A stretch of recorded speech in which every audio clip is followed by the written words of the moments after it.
पनवेल शहराच्या वाढत्या शहरीकरण आणि व्यापारीकरणामुळे वाहतूक कोंडीसोबतच पार्किंगचा प्रश्नही दिवसेंदिवस गंभीर होत आहे. आता यावर पनवेल महानगरपालिकेने मेकॅनिकल आणि ऑटोमेटेड पार्किंगचा पायलट प्रोजेक्ट प्रस्तावित केला. जुना पनवेल व बस स्थानक परिसरातील वाढती व्यापारी, व्यावसायिक व वैद्यकीय वर्दळ लक्षात घेऊन लाईफलाईन हॉस्पिटलच्या शेजारी 384 चौरस मीटर भूखंडावर हे पार्किंग उभारण्याचे नियोजित करण्यात आले.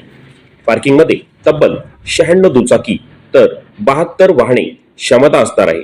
महासभेत अनेक सदस्यांनी वाहतूक कोंडी प्रश्न कायमस्वरूपी सोडण्यासाठी मेकॅनिकल पार्किंगच्या संकल्पनेला समर्थन व सूचनाही दिल्या.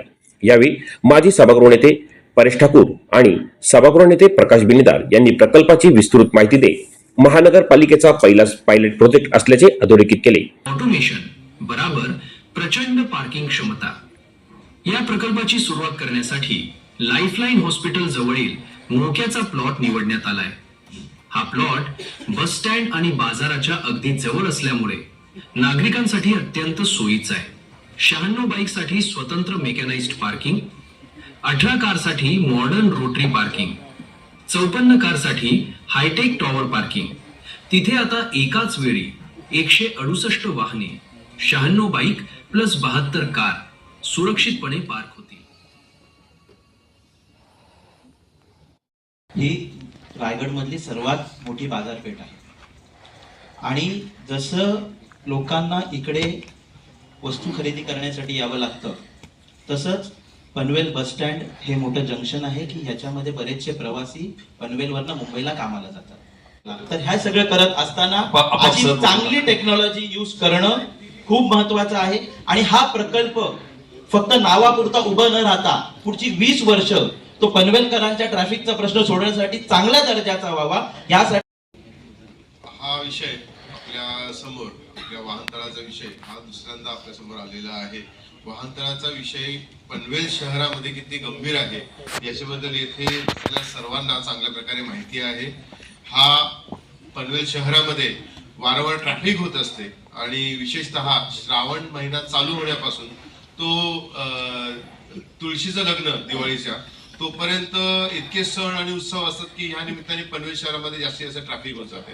अशा वेळेला शहरामध्ये येणारे जे नागरिक आहेत त्यांना वाहन हे सध्याच्या काळामध्ये कुठेतरी रस्त्यामध्ये त्यांना उभं करायला लागतं आणि ट्रॅफिकच्या मुळे इथे ध्वनी प्रदूषण आणि वायू प्रदूषण आणि त्याच्याच बरोबर मग सांगता इथे ताणतणाव ह्या गाड्यांच्या आवाजामुळे, हॉर्नच्या आवाजामुळे हे सतत मोठ्या प्रमाणामध्ये या नागरिकांना हा सहन करावा लागत आहे.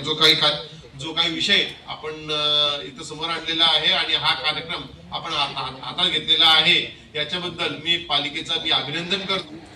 आणि एक स्मार्ट सिटीच्या दृष्टिकोनातून हे टाकलेल्या पनवेल महानगरपालिकेनं महत्वाचं पाऊल असं मी याचा उल्लेख करतो की अत्यंत महत्वाच्या विषयासंदर्भात पनवेल महापालिकेच्या वतीनं आपण जनतेला एक चांगली सेवा देण्याच्या दृष्टिकोनातून आपण या ठिकाणी एक पाऊल उचललेलं आहे.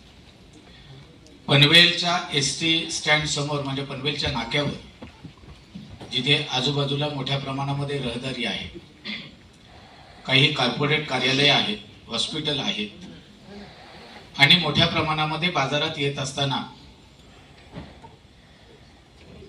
जी वाहनांची वर्दळ आपण पाहतो की ज्याच्या माध्यमातून भर बाजारामध्ये वाहनं गेल्यामुळे तिथे होणारा प्रदूषण आणि पार्किंग साठीची असलेली नसलेली व्यवस्था याच्यामुळे फार मोठ्या अडचणींना सामोरे जावं लागतं.